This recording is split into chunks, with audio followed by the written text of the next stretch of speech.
नारायण नारायण नारायण नारायण। बहुत ही हम सभी के लिए उस परमपिता परमात्मा की कृपा के माध्यम से प्रतिदिन संध्या काल के समय हरि नाम संकीर्तन, भजन गायन,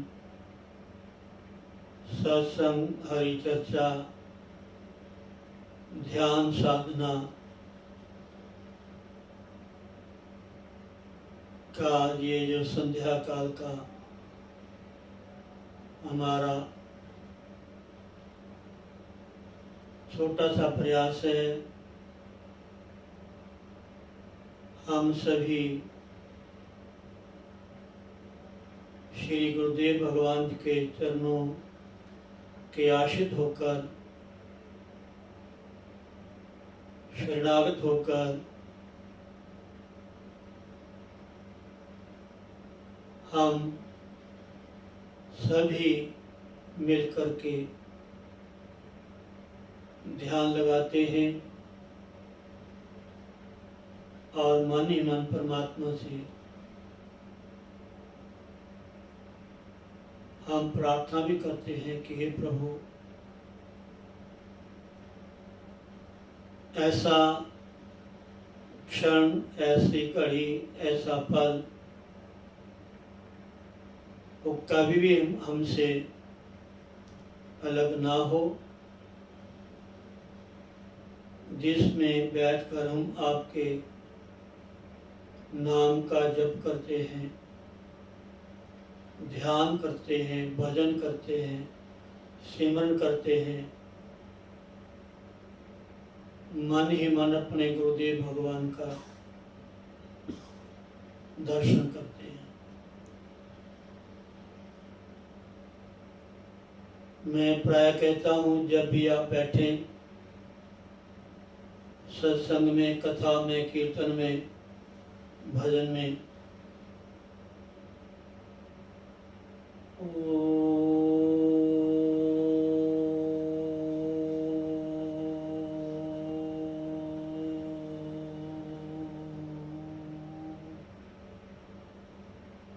ध्यान मूलम गुरुमूर्ति, पूजा मूलम गुरुपदम, मंत्र मूलम गुरुर्वाक्य, मोक्ष मूलम गुरु कृपा। ये चारों सूत्र हमें प्राय याद होने चाहिए। सुबह सायंकाल जब भी हम मंदिर में जाएं, अपने गुरुदेव का तत्काल ही ये चार सूत्र में याद होने चाहिए। ध्यान मूलम गुरु मूर्ति, पूजा मूलम गुरु पदम, मंत्र मूलम गुरु वाक्य, मोक्ष मूलम गुरु कृपा। ये चारों सूत्र हमारे जीवन में ऐसे रच जाएं, हमारे हृदय में ऐसे बस जाएं कि जब भी हम ध्यान में बैठे, सबसे पहले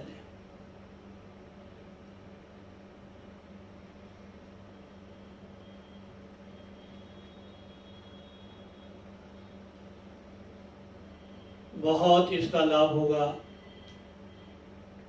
आपके मन को शांति मिलेगी। गुरु का ध्यान करने से, गुरु स्थान में जाने से अनंत तीर्थों का सेवन करने का जो फल प्राप्त होता है, उससे भी करोड़ों गुना फल केवल गुरु स्थान के दर्शन मात्र से ही प्राप्त हो जाता है।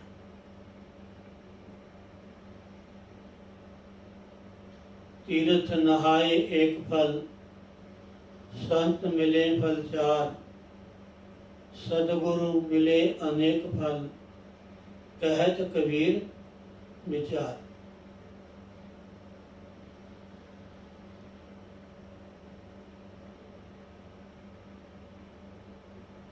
सहजो कार्य जगत के, गुरबिन पूरे नाही, हरि तो गुरबिन कह मिले,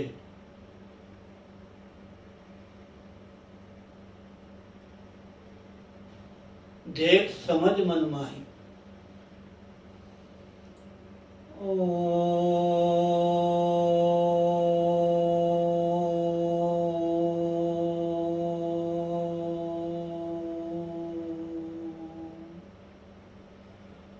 हमारा जो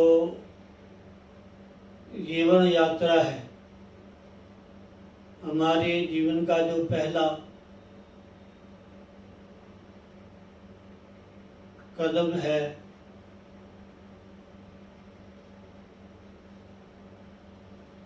उठना और बैठना, ये भी हमें इसी के माध्यम से ही सिखाया जाता है। वो आप सब जानते हैं। आजकल तो मैं शायद कह सकूं या ना, क्योंकि आजकल ज़्यादा बच्चों की जो परवरिश है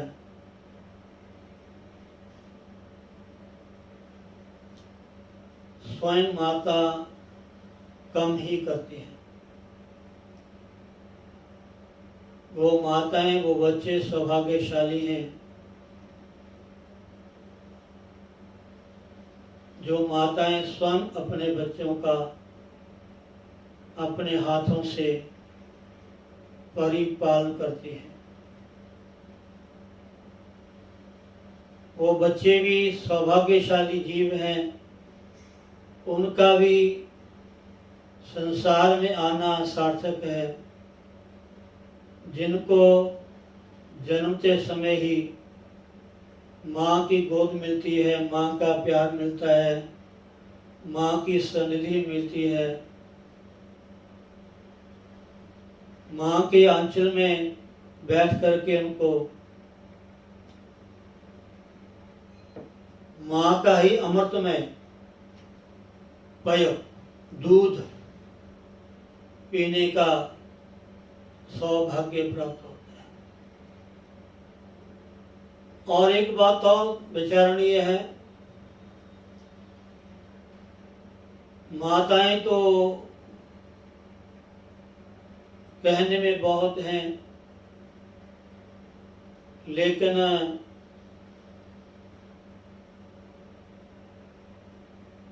भगवान श्री राम जी ने स्वयं कहा है, जननी जन्मभूमिश्च स्वर्गादपि गरीयसी। जननी जो जन्म देने वाली है,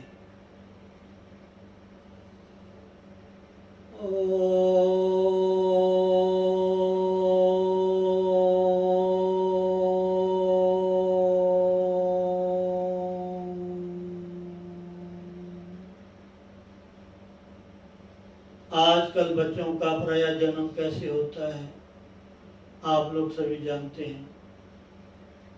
ज्यादातर लेकिन जो माँ स्वयं अपने पुत्र को, संतान को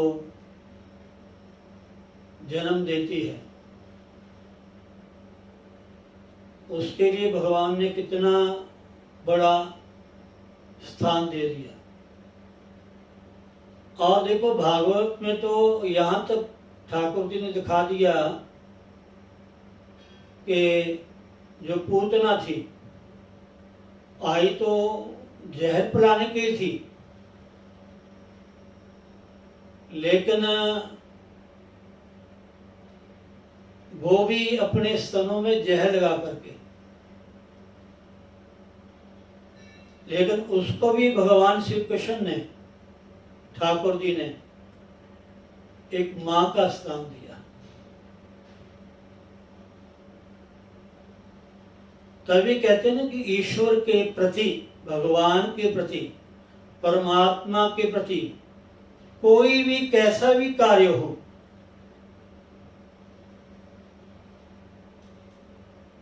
उसका जो परिणाम है वो ईश्वर ही होता है, भगवान ही होता है, वो भक्तिमय ही होता है।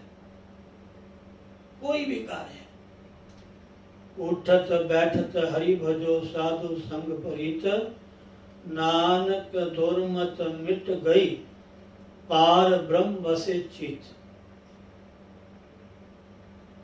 उठते बैठते सोते जागते खाते पीते हंसते खेलते किसी अवस्था में अपवित्र पवित्रो वा सर्वावस्थां गतो वा यह सम्रेत पुंडिक कक्ष सो वही अव्यंतर सुचि। अपवित्र हैं, पवित्र हैं, अस्वस्थ हैं,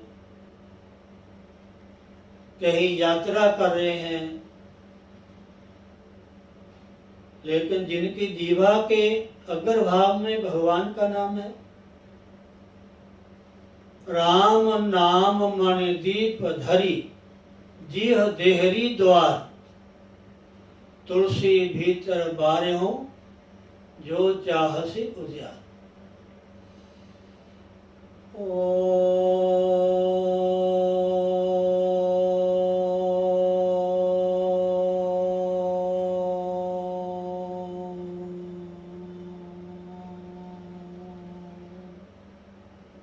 हर श्वास में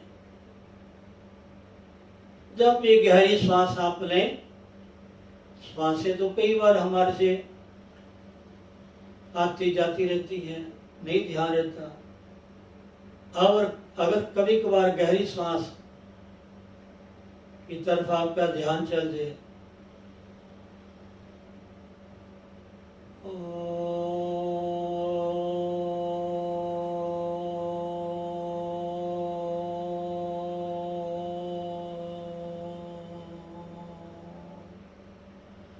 मानसिक तौर से, शारीरिक तौर से इसका बहुत ही लाभ होता है। और मैंने पढ़ा है, सुना है, जिन महापुरुषों का स्वयं किया हुआ अनुभव है, ओम बस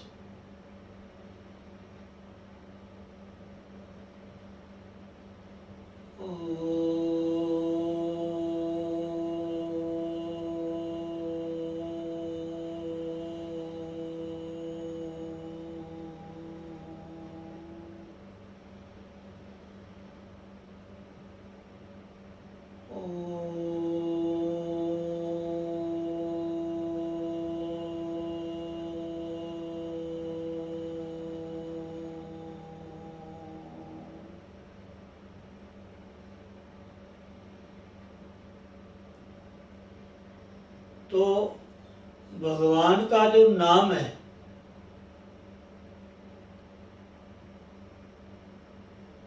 इसका इतना महत्व है, एक बार लेने की आदत पड़ जाए, जब उठो, उठ बैठे गुरु, सोए जागे गुरु, गुरु जपना, उठ बैठे गुरु, सोए जागे गुरु, गुरु जपना, दुनियादारी धंधे नहीं थकना।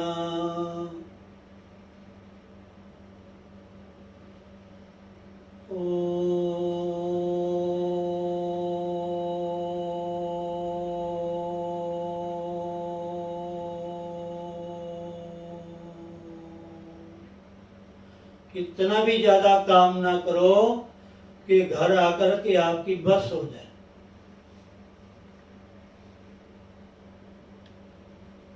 कुछ समय ऐसा निकालो कि घर आके हम भगवान का नाम तो ले सके। सारा दिन ना जाने हम क्या कहते रहते हैं, क्या देखते रहते हैं, क्या सुनते रहते हैं, कैसा व्यवहार करते रहते हैं।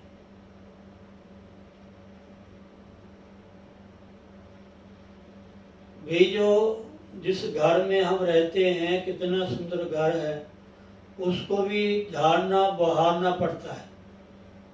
अगर ना नित्य प्रति सफाई करें, वो घर भी साफ नहीं रहता।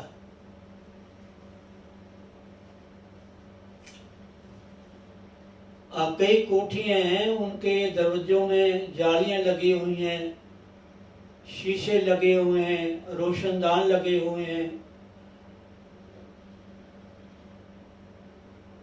कितना उनको बंद करके रखे, फिर भी कहीं ना कहीं मिट्टी उनके भीतर आ ही जाती है।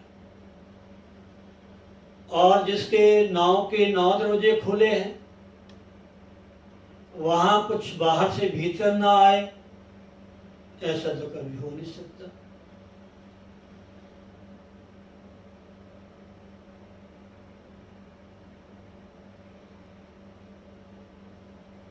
किसी ने कहा कि महाराज, इस घड़े में छेद ही छेद हो, उसमें पानी कैसे भरा जाए? तो महापुरुषों ने कहा कि उस मटके को भले जितने भी छेद हैं, जब तक वो पानी में उसको डुबो रखोगे ना, भरा रहेगा। पानी से बाहर खींचोगे, बाहर करोगे, तत्काल उन छिद्रों से पानी निकल जाएगा। हमारी हर इंद्रियों से हमारे भीतर की शक्ति जो है, एनर्जी, वो खर्च हो रही है, व्यय हो रही है, कम हो रही है। आंखों से, नाक से, मुंह से, कानों से, हाथों से, पैरों से, हमारे सोचने से, विचारने से,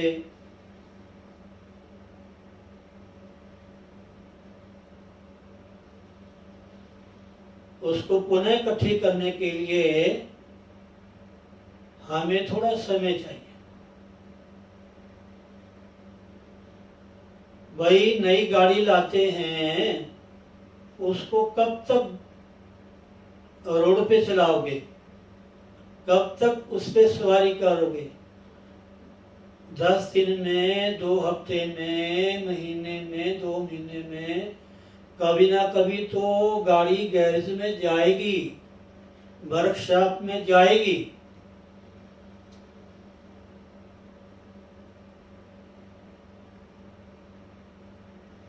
सर्विस के लिए। और ये शीरूपी गाड़ी दबाई जा रही है रात दिन।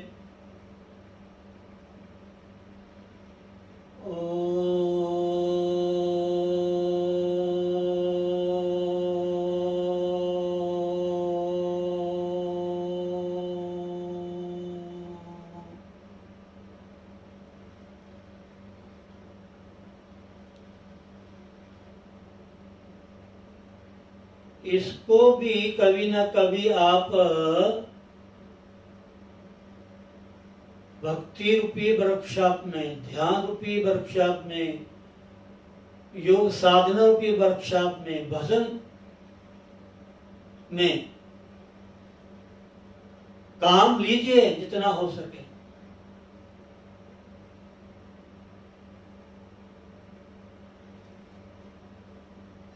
लेकिन शक्ति आपको भीतर से मिलेगी। जब तक अपने वृत्तियों को भीतर लेके नहीं जाओगे, आंखें बंद करके बाहर की बात आपके भीतर ना आ सके, ऐसा अपने आप को मजबूत करें। आवाजें आएंगी, लेकिन आपके भीतर वो टिकेगी नहीं।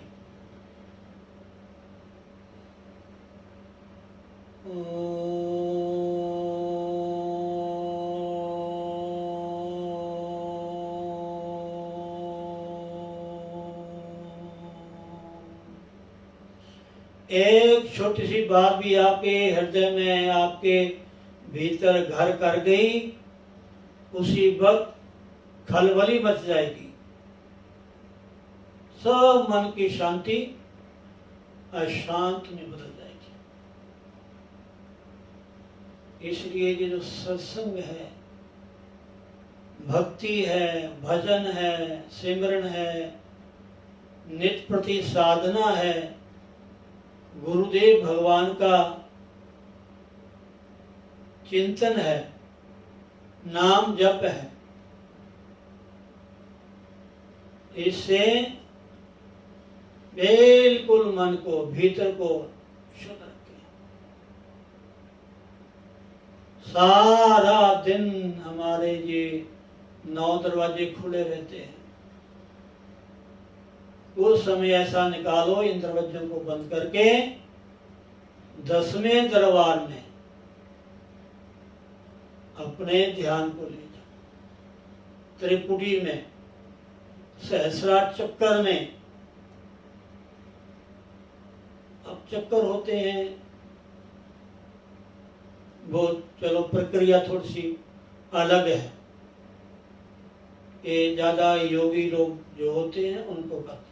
वृष के लिए तो बस बिल्कुल शांत मौन होके समय निकाल के भगवान का भजन करें।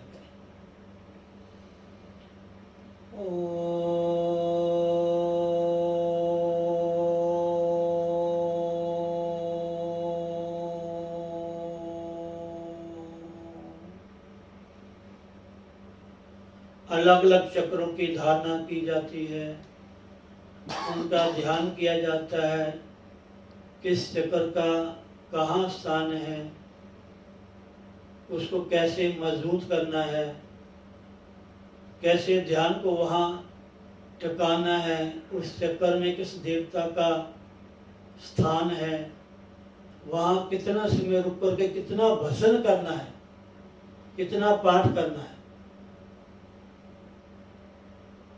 ये साधनाएं हैं महाराज, इनके लिए समय चाहिए। वृष के लिए तो भगवान का नाम ही काफी है, सेवा, सुमिरन, सत्संग, जब भी समय लगे, बाकी सुबह शाम तो करना ही करना है बस। सुबह इसलिए करके जाना है कि बिल्कुल अपने आप को तंदुरुस्त, एक विलक्षण एनर्जी अपने भीतर लेकर के जानी परमात्मा की, उनके प्रकाश की, उनके ध्यान की, उनके स्वरूप की।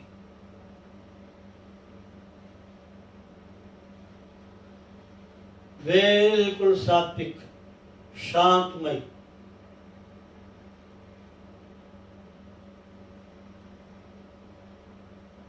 ताकि बाहर से कुछ भी दिखाई दे, सुनाई दे, बाहर का बाहर है, अंदर आए ही ना। जब भी घर से निकलो भगवान को घर अपने भीतर बसा के निकलो बस।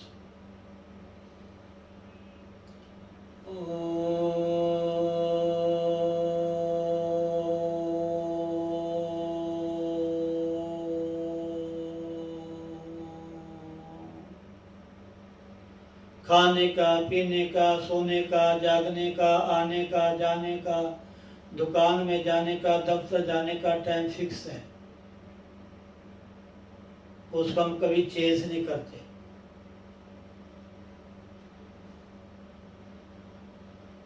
भगवान के लिए भी कुछ होना चाहिए ना,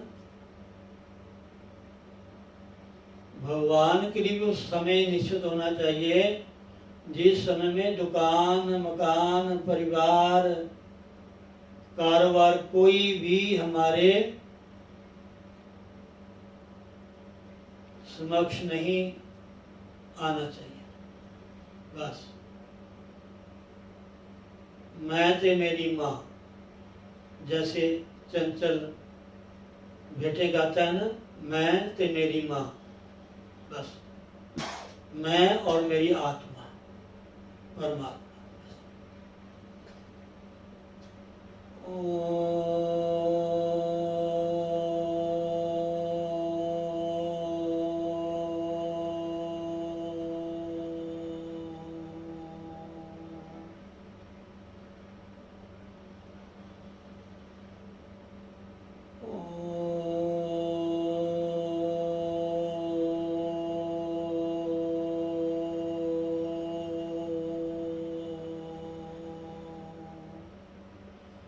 ऐसे आपने ध्यान लगाना है निज प्रति, ऐसे आपने भजन करना है बिना नागा। इसी से हमारा जो पथ है, मार्ग है, वो बिल्कुल खुलेगा। अगर ज़्यादा संसार का, ज़्यादा व्यवहार का चिंतन करेंगे तो वही आपके समक्ष आएगा। लेकिन कुछ समय सोते समय, सोने के उठने के समय अगर रोज दोनों टाइम भगवान का नाम जपेंगे तो धीरे धीरे धीरे धीरे धीरे परमात्मा तो हमारी भीतर है ही, लेकिन बाहर की जो दर परत दर परत जो जमती जा रही है, विषय वासनाओं की, कामनाओं की, इच्छाओं की, वो हटती जाएगी और आपका रास्ता क्लियर होता जाएगा।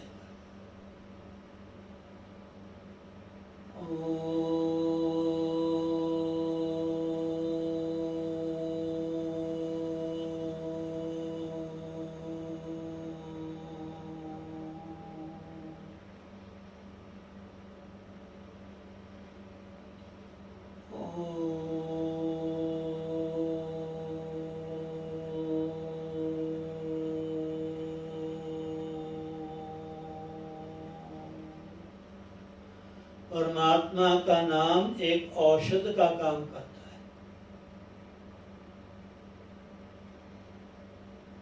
है। इसमें बहुत ही आनंद है।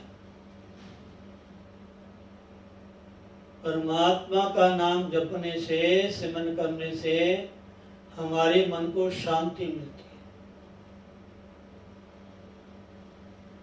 है। इसलिए ध्यान रखें, नित्यपति कोई भी दिन ऐसा ना हो, कोशिश करें जितने भी घर में सदस्य हैं सब बारी बारी अपने पूजा स्थल में जाएं, एक रूटीन बना लो। चाहे बच्चा है, बूढ़ा है, जवान है, स्त्री है, पुरुष है, मंदिर में जाके 2 मिनट ध्यान लगाएं।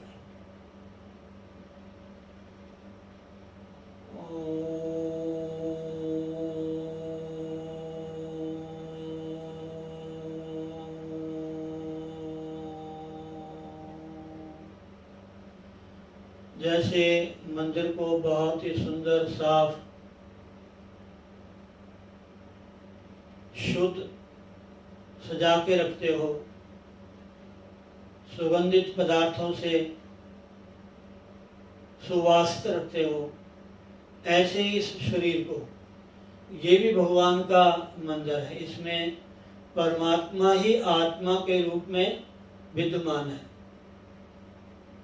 जिसकी शक्ति से हम आंखें खोलते हैं, हम मुंह खोल सकते हैं, कान हमारे सुन सकते हैं,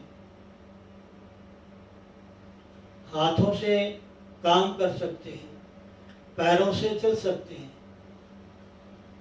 ये उस परमात्मा रूपी आत्मा की ही शक्ति है जो हम सबके विद्यमान है आत्मा के रूप में, जिसकी शक्ति से हम सुबह उठ सकते हैं। अगर वो आत्मा ना हो बैठे का बैठा, लेटे का लेटा, खड़े का खड़ा।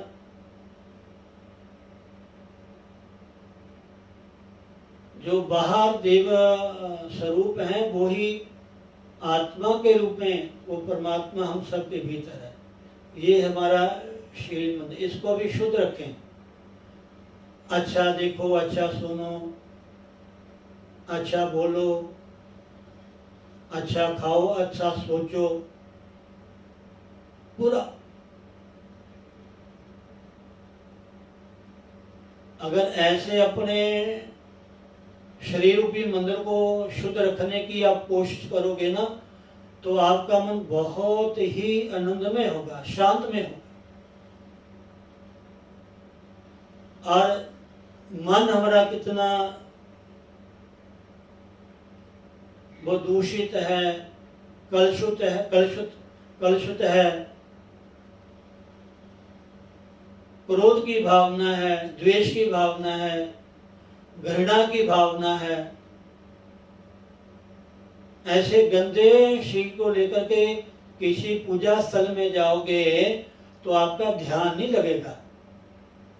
पहले ही अपने इस शरीर रूपी मंदिर को बिल्कुल फिनिश करके,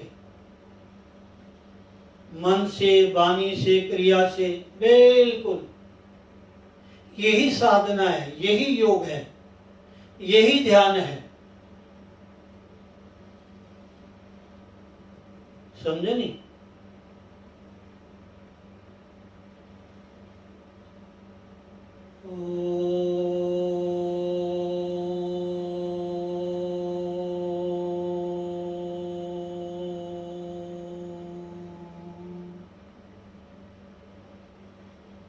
तो बहुत अच्छी बात है। मैं यही कहूँगा कि हमें बिल्कुल संध्या काल के समय का ध्यान रखना चाहिए। ना जाने कब कौन सा आशीर्वाद हमें मिल जाए जिससे हमारा जीवन धन्य हो जाए। सत्संग के माध्यम से ना जाने कौन सी ऐसी अच्छी बातें हमारी कानों में आ जाएं जिससे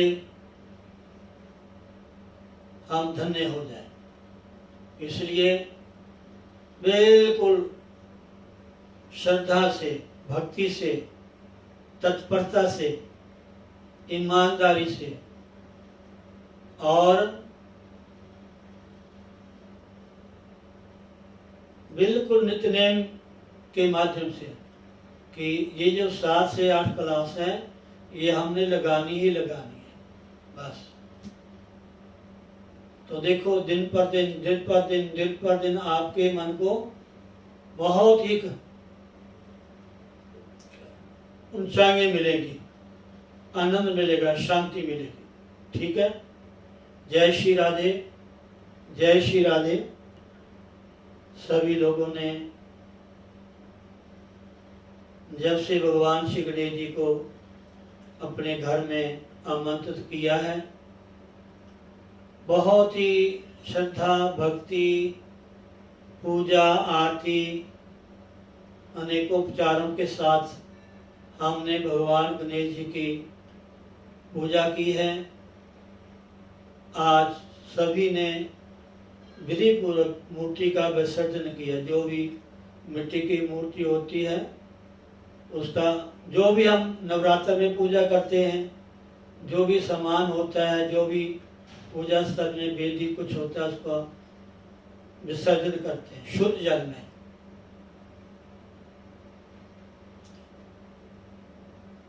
तो आज सभी ने, हमारे पूरे भारत में नहीं, पूरे विश्व में जहाँ जहाँ भी सनातनी वैदिक संस्कृति को मानने वाले साधक जन हैं, उन सब ने भगवान श्री गणेश जी का बड़े हुम हुमा से, बड़े उत्सव के द्वारा भगवान गणेश जी का ये दिन मनाया है।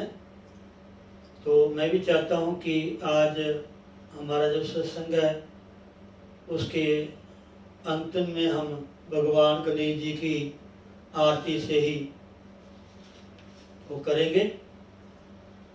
थोड़ा सा एक भगवान श्री गणेश जी की वंदना, उसके बाद भगवान गणेश जी के अर्थ। जय श्री राधे। हाँ, 2 लाइनें उसकी पढ़े, इसकी भुष्प्राण की पढ़ ले, 2 लाइनें, ज़्यादा नहीं, समय ज़्यादा हो गया, लेकिन 2 लाइनें पढ़नी ताकि 11 हाजिरी ना हो हमारी, बस 1-2 लाइनें। छोटा सा ही प्रसंग है। कल आपने ब्राह्मणों के जो संस्कार हैं उसके बारे में आपने सुना।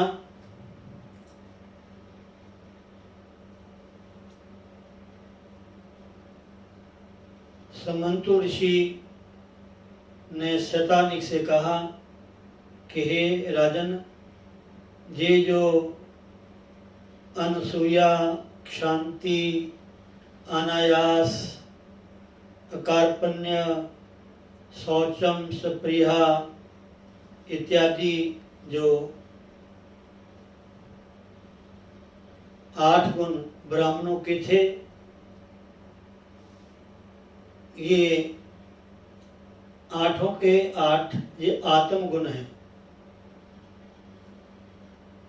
अब इनकी जो परिभाषा है थोड़ा संक्षेप में सुना रहे हैं।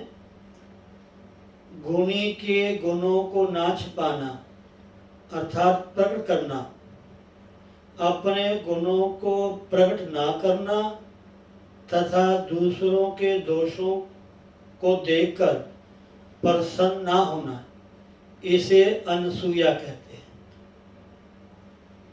आगे अपने प्राय में, मित्र और शत्रु में अपने समान व्यवहार करना और दूसरे का दुख दूर करने की इच्छा रखना, ये दया है। मन, वचन अथवा शरीर से कोई दुख भी न पहुंचाए तो उस पर क्रोध और वैर ना करना, ये शांति है। अवक्ष्य वस्तु का भक्षण ना करना, निंदित पुरुषों का संग ना करना, सदाचार में स्थित रहना, ये शौच कहा गया है। जिन शुभ कर्मों के करने से शरीर को कष्ट होता है, उस कर्म को हठ पूर्वक नहीं करना चाहिए, ये अनायास है। हे राजन, नित्य अच्छे कार्यों को करना और बुरे कर्मों का परित्याग करना, यह मंगल गुण कहलाता है। बड़े कष्ट एवं परिश्रम से न्यायोपार्जित धन से उदारता पूर्वक थोड़ा बहुत नित्य दान करना, ये अकार्पण्य है। ईश्वर के कृपा से प्राप्त थोड़ी सी संपत्ति में भी संतुष्ट रहना और दूसरे के धन की किंचित भी इच्छा ना करना, यह असप्रिय है। इन 8 गुणों और पूर्वोक्त संस्कारों से जो ब्राह्मण संस्कृत हो, वह ब्रह्मलोक तथा ब्रह्मत्व को प्राप्त होता है। हे राजन, जिसकी गर्भ शुद्धि हो, सब संस्कार विधिवत संपन्न हुए हो और वह वर्ण आश्रम धर्म का पालन करता हो, उसे अवश्य मुक्ति की प्राप्ति होती है। बोलो सतगुरुदेव भगवान की जय। ये ब्रह्म पर्व का एक अध्याय संक्षेप में पूर्ण हुआ। कल को दूसरा शुरू होगा। जय श्री राधे, जय श्री राधे। आप भगवान श्री गणेश की तरफ ध्यान लगाएं। आप